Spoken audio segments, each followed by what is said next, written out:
bienvenue dans cette nouvelle vidéo. Alors aujourd'hui on se retrouve de nouveau pour une vidéo DIY, mais là on n'est pas dans le carton, on est plus dans le bricolage et je vais tenter de réaliser une étagère avec un vieux tabouret et une planche.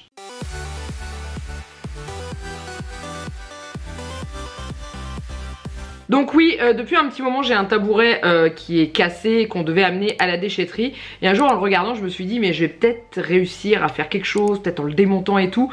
Donc du coup je me suis dit que j'allais tenter. En fait ce qui m'a donné envie de le faire c'est parce que je regarde toujours la fameuse chaîne que je vous parle à chaque fois que je vous fais des DIY, c'est Tagadanai. Je vous la remets là si jamais vous l'avez pas vu encore. Je pense que vous avez déjà regardé mes vidéos DIY, vous avez déjà été voir. Et en gros elle fait de la récup d'encombrants et tout ça. Et je me suis dit bah tiens pourquoi pas au lieu de balancer ce tabouret, pourquoi pas le démonter et réutiliser ce qui est réutilisable pour réaliser une petite étagère que je mettrai au niveau de mon bar.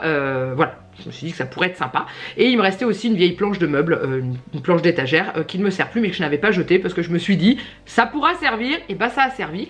Donc je vous laisse avec ce DIY et on se retrouve à la fin.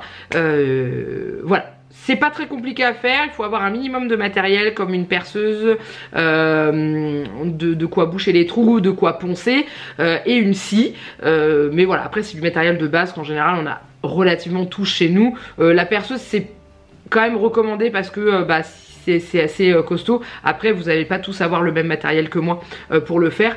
Donc il est certain que vous n'allez pas refaire à l'identique cette étagère, mais si ça peut vous donner des idées de customisation ou de récupération d'un ancien meuble, petite chaise, petit tabouret et tout, et que vous vouliez jeter et que finalement bah vous voyez ça peut toujours servir. Et en tout cas moi je suis très contente de ce que j'ai obtenu. Je vous laisse voir tout de suite après et on se retrouve à la fin. Donc voilà, le fameux tabouret et la planche d'étagère que je vais utiliser pour réaliser cette petite étagère. Donc déjà j'ai démonté entièrement le tabouret, comme vous voyez j'ai un pied qui est cassé, donc du coup je vais retailler tous les morceaux à la bonne dimension pour qu'ils soient tous de la même taille, hein, clairement. Donc je garde que ces 4 morceaux là, les autres je les utilise pas. Donc je vais utiliser alors je ne sais plus comment ça s'appelle, pour couper droit, parce qu'en fait vous voyez c'est un petit peu en biais sur le tabouret, les pieds étaient un peu en biais, donc je coupe et ensuite je coupe l'autre côté où c'est cassé au ras de l'endroit où c'est cassé, et je vais mesurer par rapport au premier pied que j'ai découpé et découper les 4 autres à la même dimension. Voilà ce que ça donne. Ensuite, comme vous voyez, j'ai plein de trous. Donc, je vais reboucher ces trous. Alors, c'est du mastic de remplissage que j'avais acheté chez Aldi. C'était l'occasion pour moi de le tester. Si vous avez de l'enduit, je vous le dis clairement, ça sera beaucoup mieux que ça parce que ça n'a pas eu un rendu parfait. Mais ça a quand même bien... Enfin, ça a joué son rôle, mais c'était pas parfait. Donc, voilà ce que ça donne une fois que c'est rempli. Et ensuite, on laisse sécher pendant plusieurs heures. Au bout de quelques heures, je récupère mes morceaux et je vais donc les poncer pour avoir quelque chose d'à peu près lisse, pour qu'ensuite ça ne se voit pas sous la peinture. Et c'est là que j'ai remarqué qu'on voyait un petit peu les trous rebouchés, mais c'est pas grave. Ensuite, une fois que c'est fait, donc je fais pour les 4, hein, bien sûr, je vais couper ma planche, donc je vais couper en 2, sauf qu'il faut que j'enlève 1 cm au milieu parce que la taille, ça ne rentrait pas, donc j'enlève ce fameux centimètre entre les 2 planches. Voilà ce que j'obtiens à la fin. Je vais mesurer l'épaisseur de la planche pour pouvoir percer mon pied au milieu. Donc je perce. Et ensuite, je vais visser sur la planche. Donc, bien sûr, j'ai pas fait attention que la caméra a été mal cadrée. Donc, voilà ce que ça donne une fois que c'est vissé. Je fais pareil sur l'autre pied. Et je fais pareil de l'autre côté.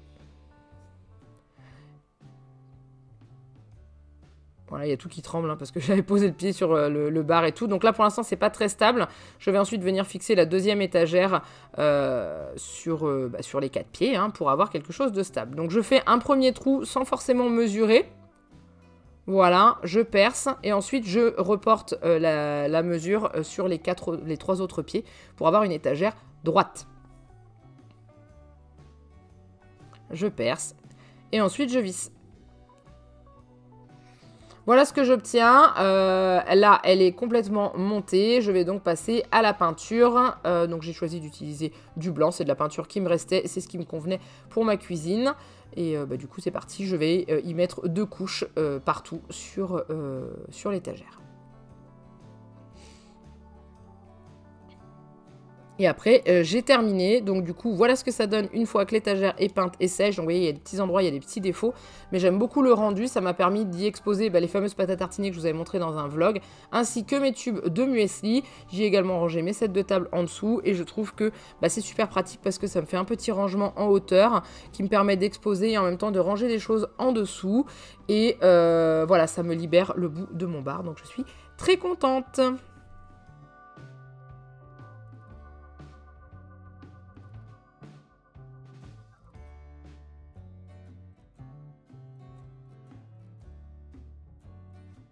Et voilà, elle est juste là, elle est terminée, comme vous l'avez vu.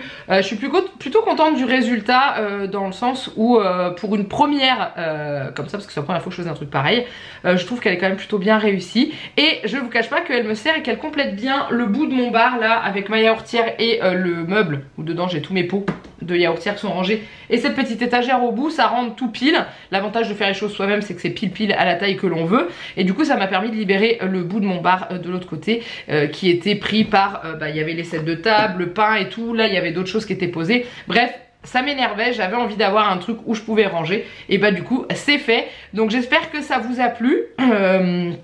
J'espère que ça aura pu peut-être vous donner des idées au niveau de récupération d'encombrants que vous aviez éventuellement chez vous, que vous auriez pu récupérer dehors. Je sais que la dame de cette fameuse chaîne que je suis tout le temps récupère la plupart du temps des encombrants qu'elle trouve dehors, ou ouais, quand il y a des villes, vous savez, où il y a les encombrants, les gens mettent leurs encombrants dehors et puis ils passent, on appelait ça les gros. Nous, chez nous, c'est pas le cas.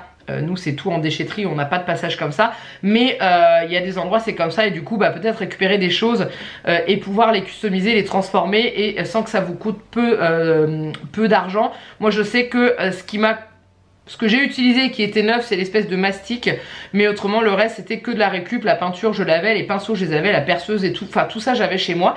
Donc du coup c'est une petite étagère qui m'est revenue à pas grand chose et qui m'a permis de récupérer du bois d'un tabouret que j'avais, que j'allais jeter en fait. Donc c'est ça qui est super pratique. Voilà, donc j'espère que cette vidéo vous a plu. N'hésitez pas à la liker si ça vous a plu, n'hésitez pas à la commenter. Dites-moi si vous aimez bien ce genre de vidéo et si vous voulez que j'essaye de vous en refaire. Bon après ça dépend du matos que j'ai chez moi, hein.